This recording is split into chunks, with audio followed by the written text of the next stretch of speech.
Welcome, everybody, to another conversation as part of the Illumination Project of the Springfield History Museum. My name's Thomas Huda. I'm the story collector for this year, working very harmoniously with our wonderful leadership team, Mimi Noyedo, our photographer, and Amy Yogi, our consultant.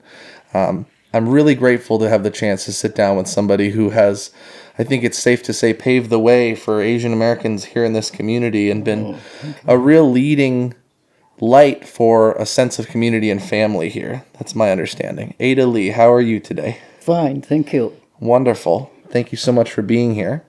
And we might as well go straight to the origin of your relocation to Eugene. So what brought you to Eugene and when did that take place?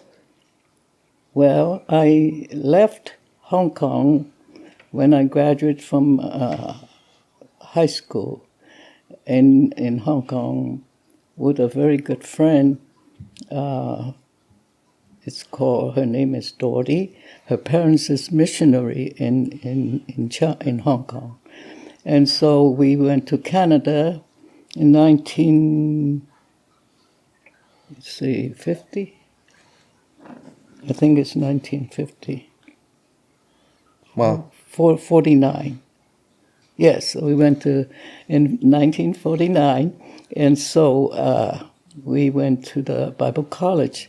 Her parents was a missionary, and I was very involved with the church with her. And so after I graduated from there, I came down to Eugene. But in between time, because so happened that Dorothy, auntie and uncle, they're missionary also, live in Corvallis. Oh. So we get to come down to Corvallis every other week and to work at Woolworths. The dime store. And so then we get the privilege to do that. That's how I was familiar with the U.S. And so after I graduated, 1952, and then I, in one conference that I met Dr. Griffin at that time was Northwest Christian College. So when I graduated, that he helped me to come down to the United States and attend the school part-time shortly. And that's how come I was in Eugene. Can I ask you how that felt for you as far as homesickness or anything with relocating that was missing home or any kind of challenges there? I know I'm going off of the questions. I'm just curious. No, not really a lot, because my friend was with me, and we were together all the time. Beautiful. Church activity. And so when we went to school together, we came down to Corvallis together. And so, of course, partly, but not really. In fact, we felt like we had some more freedom. And you were involved with the church, and it sounds like you started some businesses, whether it was any restaurants. Well, not until we came down to Eugene. Eugene, okay. Yes, and then I got married in Eugene.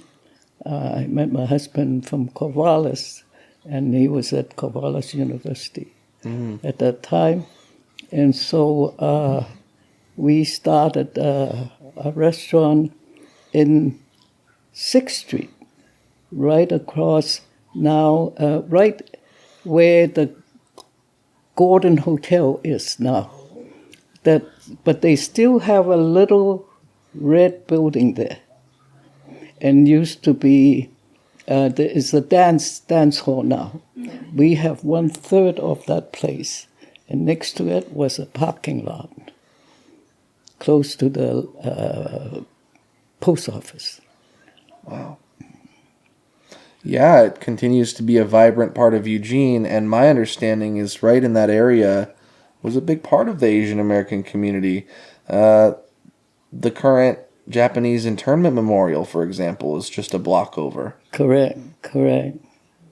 But that where we first started a restaurant there, and the restaurant have a counter and have 4 booths, and very small, and so we run it ourselves. What kind of food? Chinese food. Yum. Egg roll, egg fouillon was most popular. They don't do that anymore, I don't think. And perhaps I should tell you the experience of my first Eugene, hospitality and kindness of people, and that's how make me feel like right now I have the opportunity, I should do it back to the community. So when we have that restaurant, we have a 5-year lease. And it was through the bank because we've never met the person. And so we have been running for about a year, very small, 2 of us running. And the banker came in and put a paper on top of the table and said, read it. And they said, well, yes, sir, but what about, why do I have to read that paper? And he said, just read it. And so we started to read it. And we said, oh, no, we can't afford to either buy it or to, you cannot, just take it back then because we don't have anything. We put everything in to The buy property, right? just the restaurant. Just the restaurant. You're running the restaurant. Ourselves. And so he said, just read it. So when we read it, I can't help it, that when we read it, and it said, paid in full. So, even to this day, we have never met this person. She's a lady, and she comes in all the time, but we never know who she was. And she felt like she asked the banker, she said, when I pass away, then please make sure that this thing is paid in full. So the business was all paid up. What a blessing.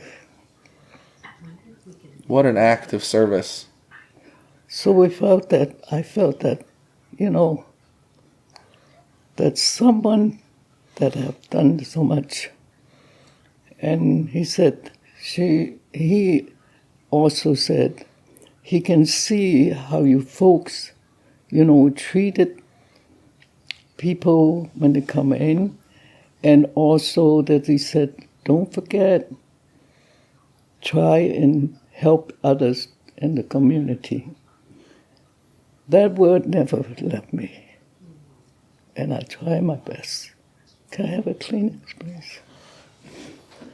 And That's every extraordinary. time, I remember that very strongly. And that's the start. I don't know her. We don't know her, and she didn't know us at all. But that is why people say Eugene is so important to me.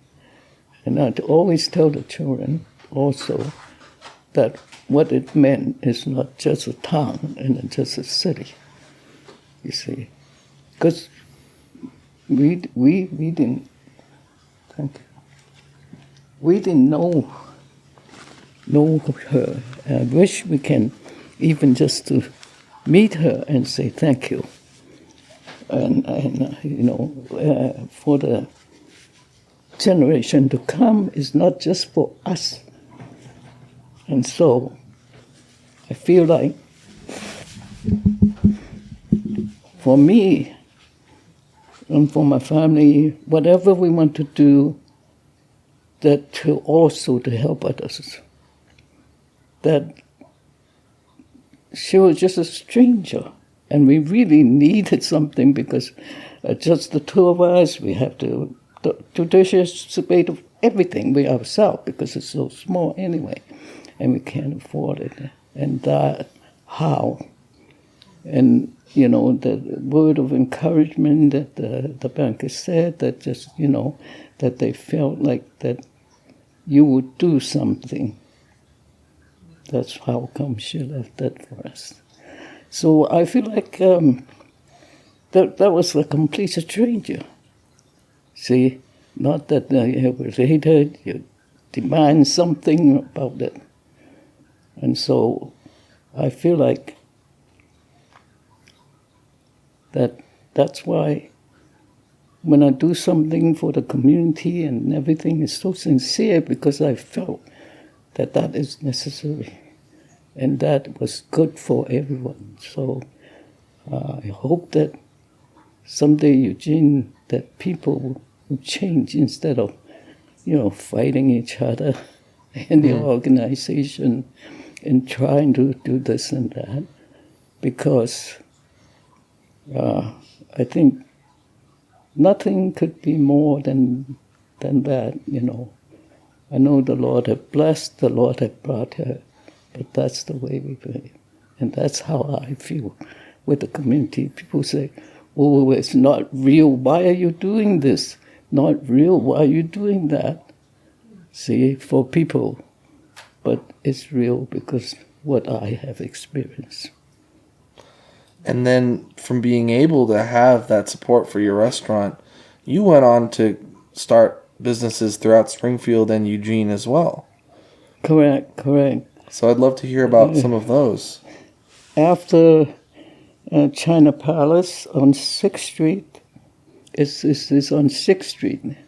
And then we started a Ming's restaurant at 7th Street. And then we started, because I went to a class with a friend to a real estate class in Portland. And we saw that Trader Lee, was so nice, you know, with fire and everything. So we said, we have to open Trader Lee. So we opened a Trader Lee in Eugene, and we opened a Trader Lee in Springfield. Right on Main Street. In Main Street.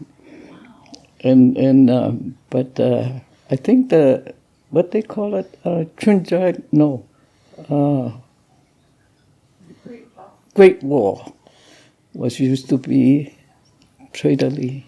That's the same spot? I love that spot. Yes. And so it's really amazing. And we try to put some fire in the front, you know, like Portland does, but it didn't work very well in the fire department thing that we should not do that anymore. So we took it out. But so most of the time we have buffet, and we have a sign there, and we said, all you can eat. Do not waste, and do not, if you leave food on the plate, your dinner is double. Like, you know, some pile up in the plate and then take it home, see? We can't do that. So, but it was really lots of fun. And compared Springfield to Eugene, it's not much different. Right. I mean, years back, of course, they are a lumber town. So they come in and they eat more than people here. After a hard day in the forest. Yeah. But we said Or in the mill. Eat all you can eat, don't leave and don't waste. Wow. That's the sunset. That's part of, I think, a collectivist tradition, communitarian tradition of China and East Asia and Asian cultures. Correct. More so here, there's an individual mindset. So it sounds like you were kind of sharing part of your culture to say, if you take more than you need, you might get charged. Yes. You see, lots of them waste it, if Yes. they can eat it all and they just waste it. I don't mind them. That's why they say, oh, you can eat, but that's the thing. So then after Trader Lee, we opened one at 7th Street in Eugene. It's called Ming's Restaurant. And of course, it went very well because there was only 2 restaurants in town at that time. Then we have... When was that roughly? Must be a couple years later. I don't remember dates on where we opened those. Sure. And then we have one, it's Trader Lee Eugene, Trader Lee Springfield, and then we have the House of Lee.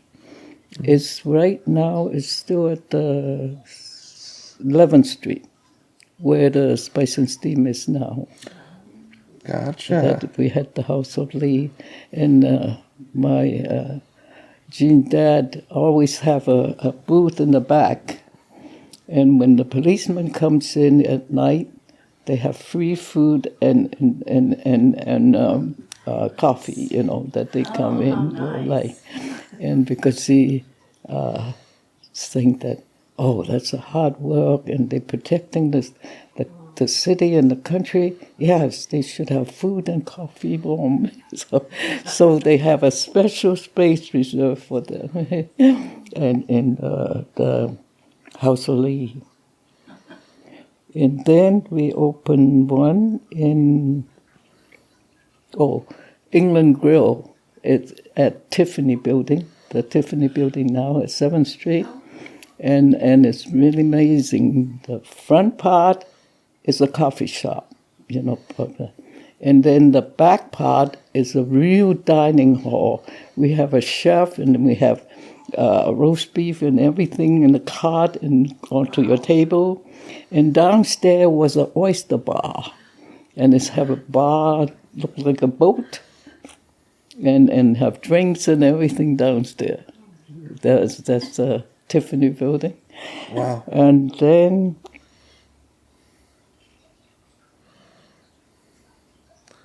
Asia Gardens? Asia Garden. Oh, I remember that. Yeah, that is right now the rock and rodeo type, right across from the Hilton. Yeah, so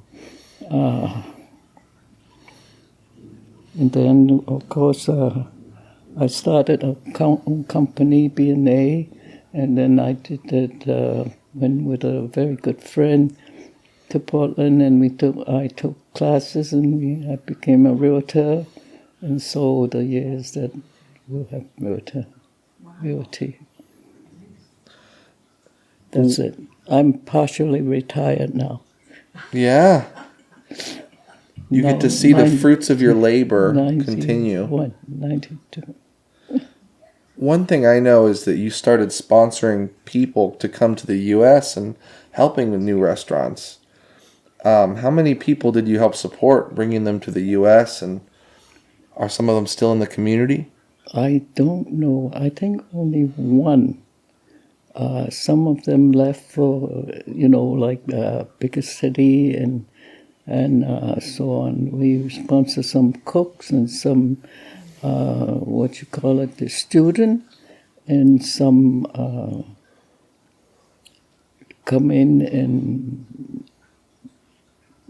and some of them come in, and then in fact we have mostly at our restaurant at the time we hire lots of students, because it's easier for them and they have more flexible hours and things like that. And there's lots of Asian students and things. In fact, that we have one busboy that he when he was young, he was from Eugene, and he's a doctor now in Eugene. But we have, because after dinner, even with the bigger restaurant, before that, we were able to have dinner with the cooks and waitresses in the evening before they leave. Yeah. And we have dinner with them together. And so, and of course different family and different student parents sometimes entrusted us with their kids also. So we hopefully, that could do something that what never forgot how we got here, how we got it there. So that whatever we do is right now, it's from our heart to see that the other people can at least have a little help that what they need. It doesn't matter if they were student or otherwise, And some wanted to do business, and so if we can help them too. Well, you've shared so much about your business background and leadership. You talked some about your participation in church. I also know that you've done community organizing, essentially. And when would you say your community organizing began? And is there a story that first brought the Chinese community together that we can unpack? I wonder if it would be. Oh, just want to keep you, because I know there's some notes here. So it starts once I became come to the U.S. student. Yeah.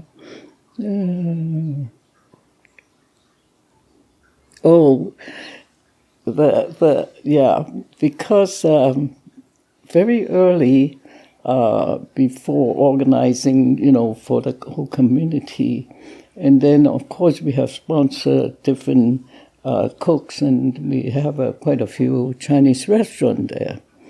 And then because business was a little bit difficult, and so they have started advertising for luncheon for 99 cents. Whoa. And we said, no way, 99 cents. Well, it was $1.25 before, you see, regular $1.25. And it was 99 cents. You have an egg roll, you have some rice and things like that.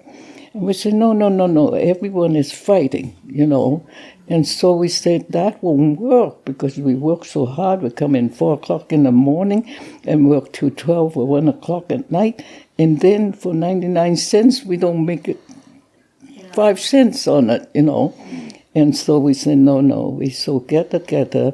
And so I have them, most of the restaurant at that time wasn't that many, a few. And so we have after work, 2 o'clock in the morning.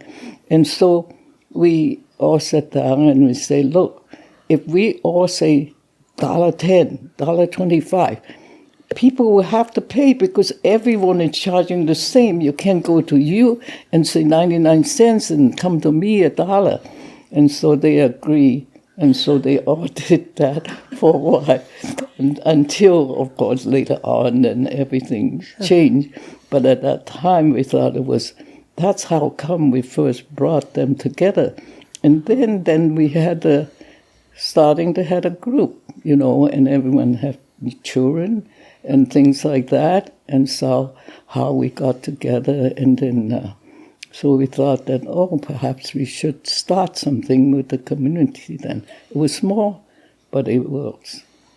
It's powerful because instead of having anyone be able to try to get all of the sales, correct, you made sure that all of the businesses could survive and thrive. Yes, because if not, the 99 cents, everyone will go to them, and then the rest of us don't have any, because we charge, I think, $1.25 or $1.30, something like that, And so I thought that was really, and everyone really afterward appreciate that, because then you have to fight for it, you give them 2 shrimp more or 1 shrimp more or something like that, and then you can charge a nickel more or something, and so that works out very well. And so I think at that beginning, and then the people really got together, and then we start, and then the younger generation, we say,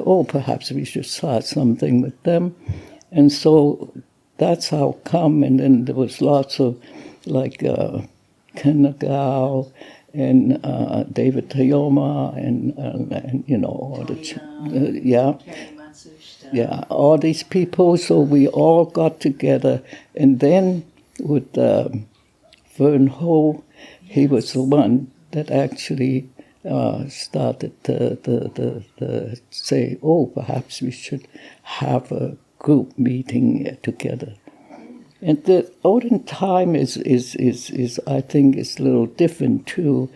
Everyone that really are trying to do it is to help each other. And we not, I mean, I know business is the war. Everyone have to fight everyone for any kind of business nowadays. But still, to a certain extent, we can still do something. So we can still support in a different way.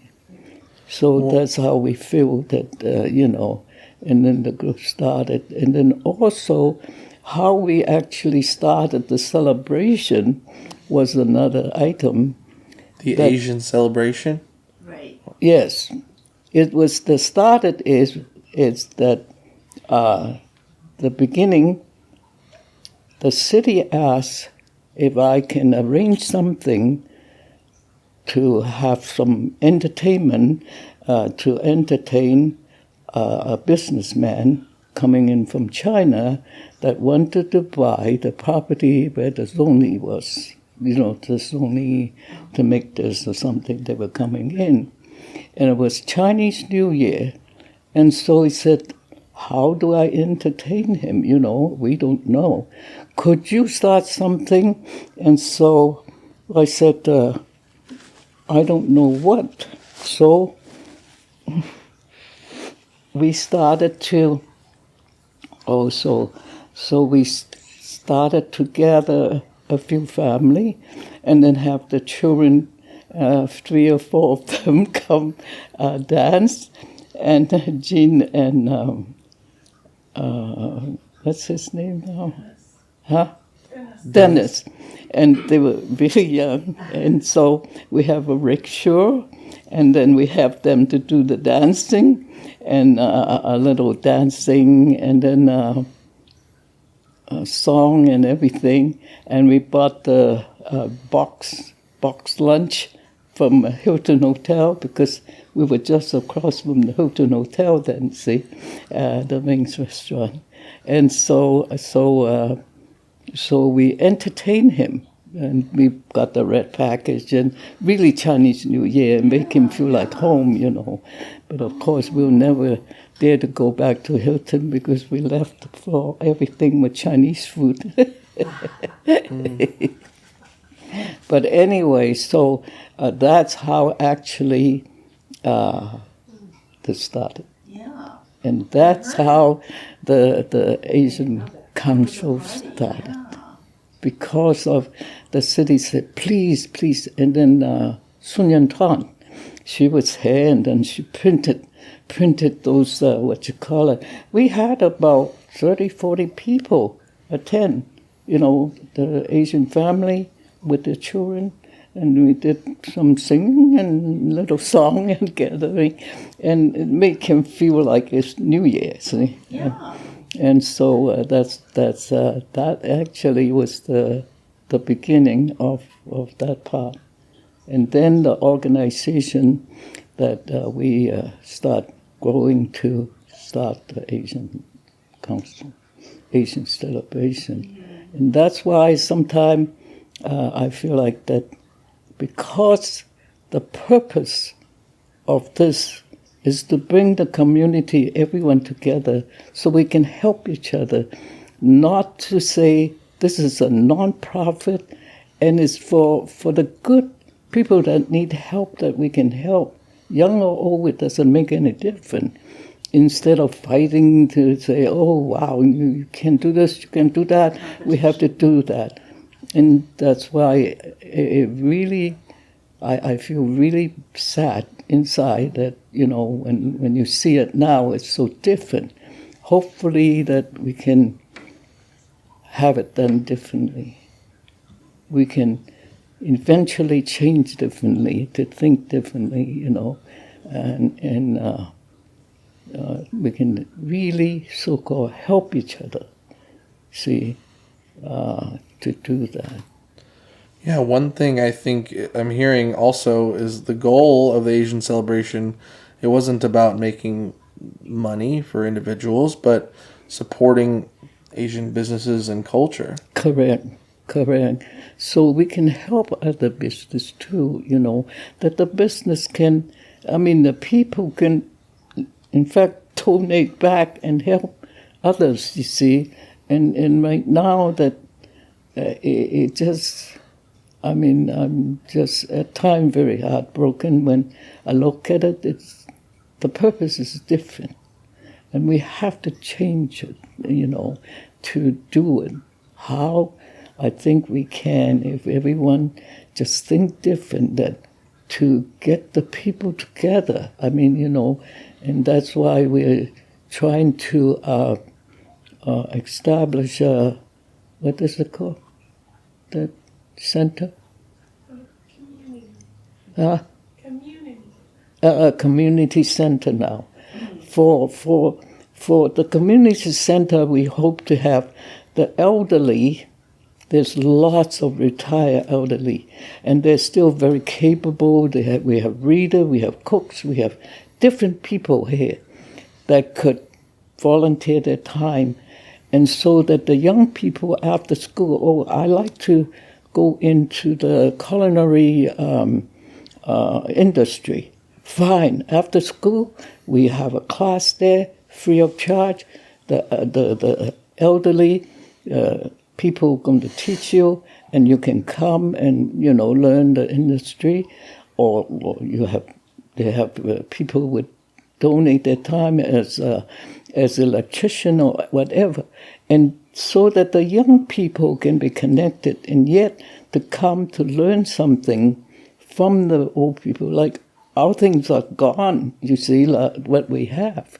And so that they can also, the benefit to the people. Some of the children just go to school, they have no activity, and they cannot afford the activity. And so these will be free to them to come in and learn something. And also, I think that's very important that they, of course, with the Asian Chinese thing, that, how to respect also, how to think and respect really, that lots of the thing that, so we are trying to get the center going, and they don't stay there, the elderly don't stay there, they come in, but their duty is that the one that cannot teach or do anything is fine. They could sit there and enjoy, perhaps play some mahjong, and play some cards, and then talk to each other. And I know that one couple that would love to just sit there and recite poetry to one to the other. And sometimes you have to get up, not listen. But lots of things like and they can contribute. Like Richard, he can show them how to plan. He can grow what you call it, pumpkin, big like that in his yard. Oh, Steve. Steve Love? Oh. Yeah. Oh, yeah. He can really grow things, and then we will have a little. Tree that has 7 different fruits. Exactly. Yeah, and then we tree have with several fruits grafted to it. like have a place that they can do different things. And then outside the yard, and they come, but they don't. The center don't have. They don't. What you call it? They don't have. They don't stay over. They just come, and so to contribute their time and knowledge to the younger generation. See, and Just a gathering place. yes, so they have something like, if someone like to read poetry, and someone won't want to sit there and listen to them all day, but there's an audience and someone could listen to them all day. And some of these elderly the children would be very happy also that their older parents or something have something to do. And so also we can, gather, almost like the celebration thing. But not to think about, like making a profit, doing this and that so that we can, manage to do that. And that's it's the, sometime when I look about it, and that is the wishes that I think that with this new center, hopefully that us elderly could actually give the young one a little bit something of advice, or how we have gone through things that we have, learned in a hard way, that they might do it. Of course, they're so, much advanced that with me, I cannot do my computer.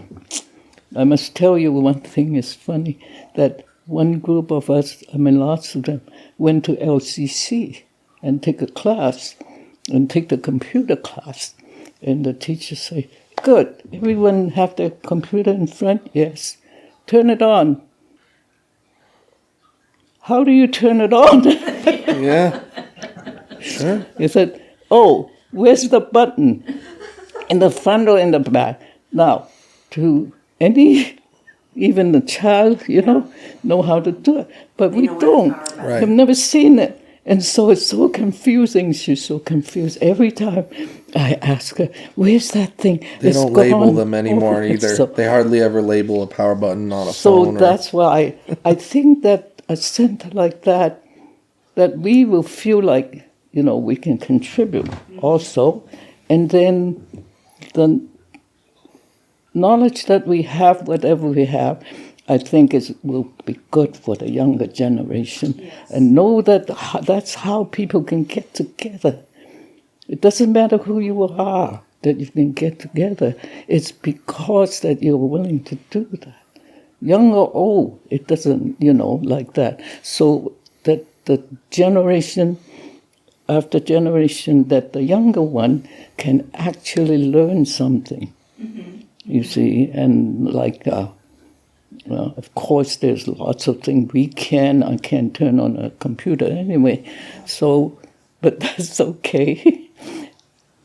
Well, you've spoken to the intergenerational gifts that we give one another, in terms of your generation can teach mine and the younger ones so much about communication, collaboration together, working towards a common goal, traditions that are important, and the younger generation have certain skills and advantages that they can help other people learn as well to access information. And it's just best when, and the Asian celebration was absolutely and continues to be very intergenerational. Correct. And it's not for profit, not for the name. I want this like that. No, it's so. I think that if we can really, sincerely, whatever that, because in the olden time, I call it, in our generation, that time, that I think that lots of young people with that, have really learned from the group, instead of saying, oh no, I want this power, I want this, I want commercial. This is not commercial. This is not for profit. This is not for your name. It's just what you're willing to do. I don't have to have my name every time, but I just want to do it so that the other, and I think that because I feel so strongly that, I always think about what that lady did. Why? I'd never known her. We never known her. And when the banker said paid in full. So people say, I don't believe that. I said, that's fine, but it's true. Then that's why my feeling is that whatever we do is for the better of the generation, of the community. It doesn't matter if you're Japanese, Chinese, Korean. I hope that everyone can get together. Right. And then the younger generation would learn from it. And so, I mean, there's so much smarter nowadays with all this mechanic or something like that. But that's okay. Well, Ada, even though we have modern technology now, we're not always more advanced. And one thing I love about this project is we're here on behalf of Springfield. And Springfield has wonderful age-diverse community, elderly, all the way down to children. And they have a real sense of community as a town. And it sounds to me like in some ways we are all trying to do, with your help, establishing that sense of community for Asian Americans there, Correct. not unlike what you were experiencing with that woman who came in, who helped sustain the Asian American community in Eugene. And that, I think, is something that I'm really excited about. And it's so much of a privilege to hear from you as having laid so much of the framework for that. So I want to say thank you, and I want to ask you, we can continue to talk about anything you like, but the future in your eyes for the Asian American, Native Hawaiian, Pacific Islander, Desi community, all of these Pan-Asian communities. It's obviously a lot different nowadays than when you were coming here for the first time to Corvallis and Eugene. And so what does the future look like to you with your perspective and wisdom? I think we have some notes on this page here.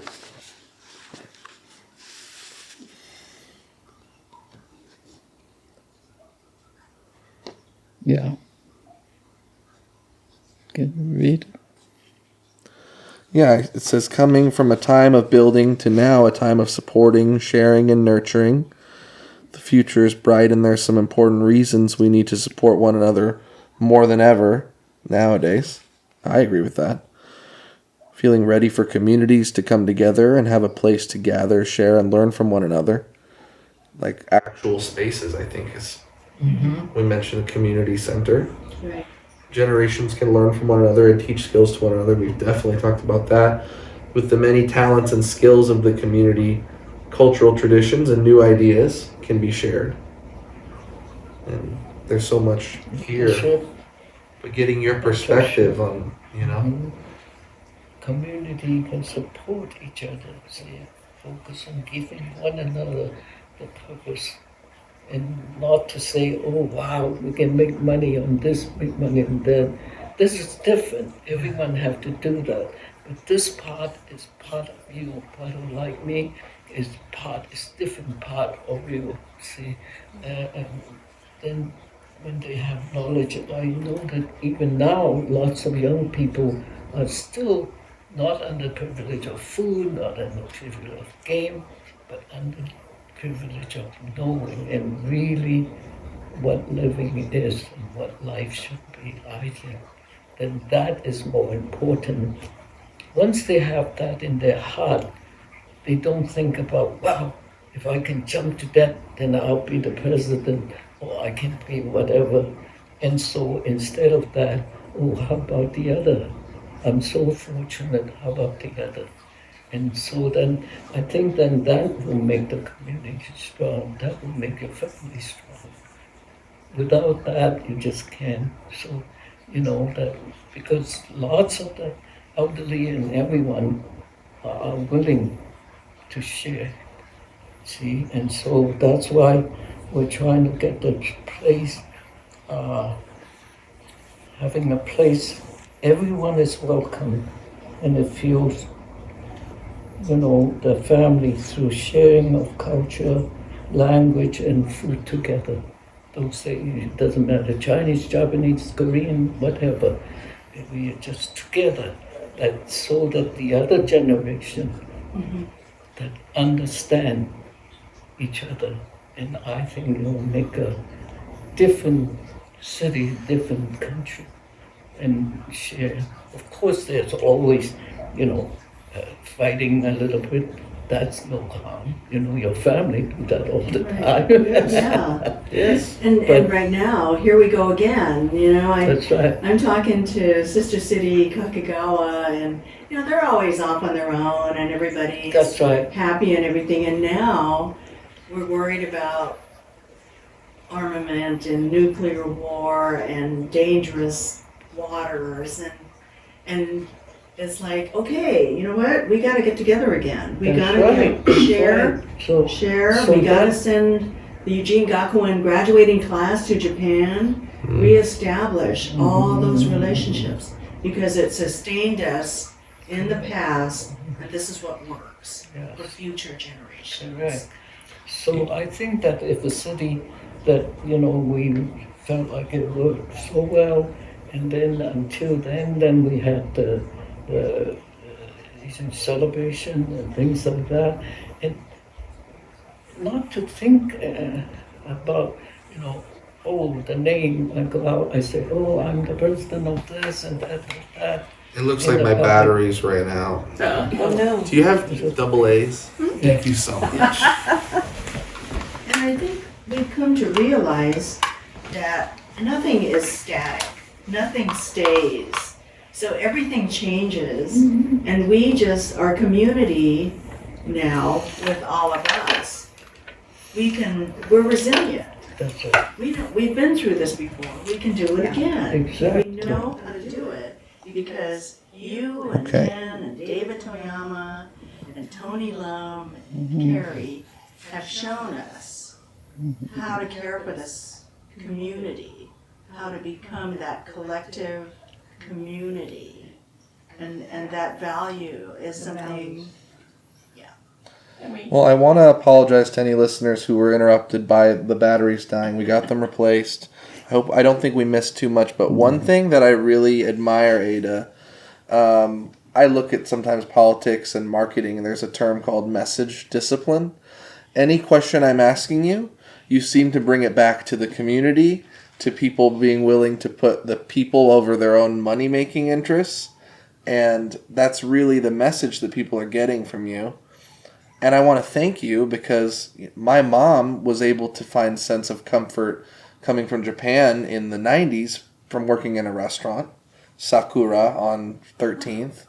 And that was very important for her because when she came over, it was a challenging time, to lose so much of what being in her previous culture was. And the community element to me is just, I'm going to treasure that we got to have this conversation because you find so many ways to articulate the importance of it.